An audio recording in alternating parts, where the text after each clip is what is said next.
সবাইকে স্বাগতম। আমরা মনে হয় এতদিনে নিউটনের সূত্রগুলো কিছুটা বুঝেছি। আমরা এখন কিছু প্রবলেম সলভ করার জন্য এগুলো প্রয়োগ করব। ধরা যাক আমার কাছে কোনো ধরনের একটা যানবাহন, মোটরসাইকেল অথবা গাড়ি আছে।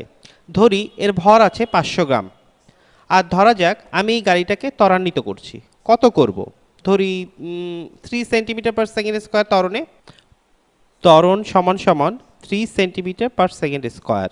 তাহলে আমাকে এই ভরের জিনিসের উপরে এই ত্বরণ পাওয়ার জন্য কতটুকু বল প্রয়োগ করতে হবে? আর আমাদেরকে উত্তরটা বের করতে হবে নিউটনে। তাহলে বল কি? আমরা এখন নিউটনের দ্বিতীয় সূত্র ব্যবহার করতে পারি। নিউটনের দ্বিতীয় সূত্র থেকে আমরা পাই বল সমান সমান ভর গুণ ত্বরণ। আর আপনি হয়তো এখনই চাইতে পারেন ভর দিয়ে শুধু ত্বরণটাকে গুণ করে ফেলতে। তাহলে আপনি পাবেন বল সমান সমান 500 গ্রাম গুণ 3 সেন্টিমিটার পার সেকেন্ড স্কোয়ার। সেক্ষেত্রে আপনি পাবেন বল সমান সমান 1500 gram centimetre per second square. আর আপনি যদি এটাই করে থাকেন তাহলে আপনি ঠিকই করেছেন। যদিও আপনার উত্তরের এককগুলো নিউটনের না, তবে আপনাকে এই এককগুলোকে কোনোভাবে নিউটনে রূপান্তরিত করতে হবে। তাহলে নিউটন কি? আমরা নিউটনের সূত্র থেকে শিখেছি যে 1 নিউটন সমান সমান 1 kilogram metre per second square. সুতরাং আমাদেরকে কোনোভাবে এই গ্রামকে কিলোগ্রাম আর সেন্টিমিটারকে মিটারে রূপান্তরিত করতে হবে। আর আমরা এটা এখানে সব কিছু করার পরে করতে পারি, তবে আমার কাছে সহজ মনে হয় ভর ও ত্বরণের এককে প্রথমে রূপান্তরিত করে তারপর F = m এই সূত্রটি প্রয়োগ করা। তাহলে 500 গ্রাম কিলোগ্রামে কত হবে? 500 গ্রাম হলো 1 কিলোগ্রামের অর্ধেক। 1 কিলোগ্রাম হলো 1000 গ্রাম। তাহলে 500 গ্রাম হলো 1 কিলোগ্রামের অর্ধেক। ঠিক আছে? যেহেতু 1 কিলোগ্রাম সমান সমান 1000 গ্রাম, সেহেতু 0.5 কিলোগ্রাম সমান সমান 500 গ্রাম। একইভাবে 3 সেন্টিমিটার মিটারে কত হবে? 1 মিটার সমান সমান 300। না, ভুল বলেছি। যাই হোক, 1 মিটার সমান সমান 100 সেন্টিমিটার। সুতরাং 3 সেন্টিমিটার সমান সমান 0.03 মিটার। আর এখানে হবে পার সেকেন্ড স্কোয়ার। আশা করি আপনি এটা ভালোভাবে বুঝতে পেরেছেন যে 3 সেন্টিমিটার হচ্ছে 0.03 মিটার। এখন আমরা তৈরি। আমরা আমাদের ভর কেজিতে পেয়েছি আর ত্বরণ পেয়েছি মিটার পার সেকেন্ড স্কোয়ারে। আর এগুলো যদি আপনার কাছে দুর্বোধ্য লাগে তাহলে আপনার একক বিষয়ক ভিডিওগুলো দেখা উচিত। আমি এখানে শুধুমাত্র একক পরিবর্তন করছি। আসুন আমরা ফিরে যাই বল সমান সমান ভর গুণ ত্বরণ সূত্রে। বল সমান সমান 0.5 কিলোগ্রাম গুণ ত্বরণ, যেটা কিনা 0.03 মিটার পার সেকেন্ড স্কোয়ার সমান সমান 0.5 গুণ 0.03 কত হবে? আমি এটা নিচে এখানে করব, কারণ দশমিকের গুণ জিনিসটা অনেকের কাছে কঠিন মনে হয়, এমনকি আমার কাছেও অনেক সময় কঠিন লাগে। তো আপনি কি করবেন? শুধু সংখ্যাগুলোকে গুণ করবেন। 5 গুণ 03 অথবা 5 গুণ 3 হলো 15। আর আপনার ডেসিমেলের পরে কতগুলো ডিজিট আছে? আমাদের আছে 1 2 3।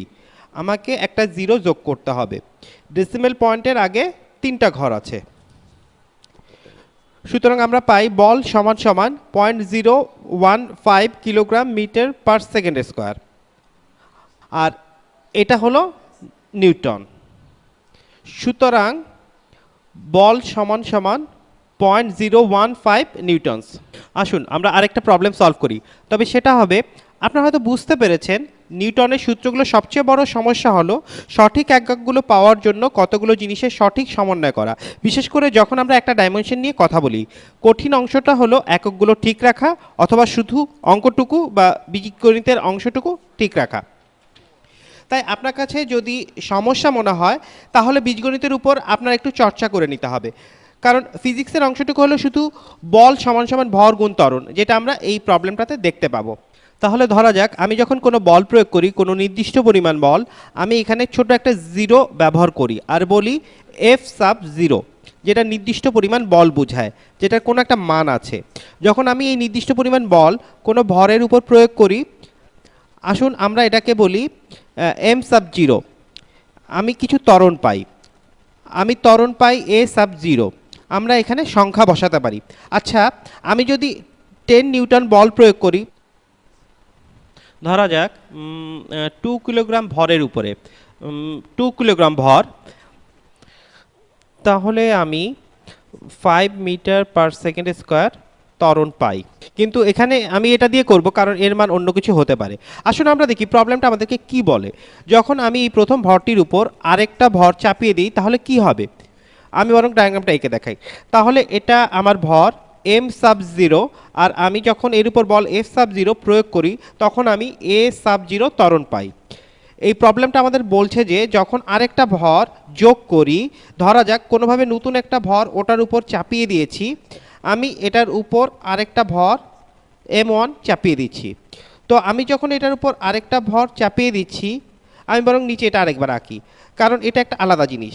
আমি এটার উপর একই বল প্রয়োগ করলাম এই নতুন ভরটার উপর, যার নাম দেওয়া যাক M1। আমি অন্য একটা রং দিয়ে লিখছি। এখন প্রবলেমটা আমাদেরকে বলছে যে আমি যে নতুন ত্বরণটা পাই সেটা হলো আসল ত্বরণের 5 ভাগের 1 ভাগ, অর্থাৎ এটা যা হবে তার 5 ভাগের 1 ভাগ, তাহলে এটা হবে 1/5 এ সাব জিরো। সুতরাং প্রশ্নটা হলো এম সাব জিরো আর এম সাব ওয়ানের অনুপাতটা কত হও। তাহলে M sub zero divide by M sub one সমান সমান কত। আমি এখানে আপনাকে কিছুটা কনফিউজ করার জন্য অ্যাবস্ট্রাক্ট ভ্যারিয়েবল রাখবো, তারপর দেখাবো যে আপনি ভ্যারিয়েবলগুলোর বদলে সংখ্যা ব্যবহার করলে প্রবলেম অনেকটাই সহজ হয়ে যাবে। আসুন আমরা তাহলে শুরু করি। আমরা এই সূত্রটি জানি যেটা দিয়ে আমরা শুরু করতে পারি। আর জিনিসটাকে সহজ করার জন্য আমরা কি লিখতে পারি, আমরা লিখতে পারি এম সাব জিরোর মান এফ এবং এ তে প্রকাশ করতে উভয় পাশকে এ সাব জিরো দিয়ে ভাগ করে পাই F sub zero divide by A sub zero সমান সমান এম সাব জিরো। আমরা এটাকে কিছুক্ষণ একপাশে সরিয়ে রাখি। আসুন এখানে এটার সাথে এই একই সূত্র প্রয়োগ করে দেখি। তাহলে এখানে এই সূত্র থেকে আমরা পাই এফ সাব জিরো সমান সমান এম সাব ওয়ান যোগ এম সাব জিরো গুণ নতুন ত্বরণটা যেটা কিনা 1/5 এ সাব জিরো 1/5 এ সাব জিরো। সুতরাং আমরা যদি উভয় পাশকে এই টার্মটা দিয়ে ভাগ করি তাহলে কি পাই, 1/5 দিয়ে ভাগ করা অর্থ হলো 5 দিয়ে গুণ করা, তাহলে আমরা পাই 5 F sub zero by A sub zero সমান সমান এম সাব ওয়ান যোগ এম সাব জিরো। আমরা এখন উভয় পাশকেই এই টার্মটা দিয়ে ভাগ করেছি। F sub zero by A sub zero সমান কত, তাহলে এফ সাব জিরো ভাগ এ সাব জিরো কত, সেটা হলো এখানে যেটা আমরা প্রথমেই সমাধান করেছি আর এই সূত্রটা থেকে আলাদা করে রেখেছি। সুতরাং আমরা এখানে এটা বসাতে পারি 5 গুণ F sub zero divide by A sub zero আর 5 গুণ এম সাব জিরো একই জিনিস, এখানে একটা দাগ টানি, তাহলে আমরা একটা সমীকরণ পেলাম 5 এম সাব জিরো সমান সমান M sub one plus M sub zero. আমি এখানে যেটা করেছি সেটা হলো এটার পরিবর্তে ওটা ব্যবহার করেছি আর আমি এই সূত্রটা ব্যবহার করেছি যেটা আমরা শুরুতেই করেছিলাম। আমরা পেয়েছি 5 এম সাব জিরো সমান সমান M sub one plus M sub zero. আমরা উভয় পাশ থেকেই এম সাব জিরো বিয়োগ করতে পারি, তাহলে পাই 4 এম সাব জিরো সমান সমান এম সাব ওয়ান। আপনি উভয় পাশকে এম জিরো দিয়ে এম সাব জিরো দিয়ে ভাগ করতে পারেন, তাহলে আপনি পাবেন 4 is equal to M sub one divided by M sub zero. আপনি যদি উভয় পক্ষকে উল্টিয়ে লেখেন তাহলে পাবেন M sub zero divided by M সমান সমান 1/4। তাহলে আমরা এখানে কি শিখলাম, যে পুরনো ভরের উপর নতুন ভরের অনুপাত হলো 1/4, আর এটাই ছিল প্রবলেমটা। আর আমি আপনাদের এই প্রবলেমটাই সংখ্যা ব্যবহার করে সমাধান করার জন্য এক্সারসাইজ হিসেবে দিয়ে যাচ্ছি। আমি আসলে এটা নেক্সট ভিডিওতে করে দেখাবো, তখন দেখবেন এটা কত সহজে করা যায়। তবে এটা ভালো যে আপনারা এটাতে অভ্যস্ত হলেন আর জানলেন যে যে কোনো ভ্যারিয়েবল ব্যবহার করেই এটা করা যায়। নেক্সট ভিডিওতে আবার দেখা হবে।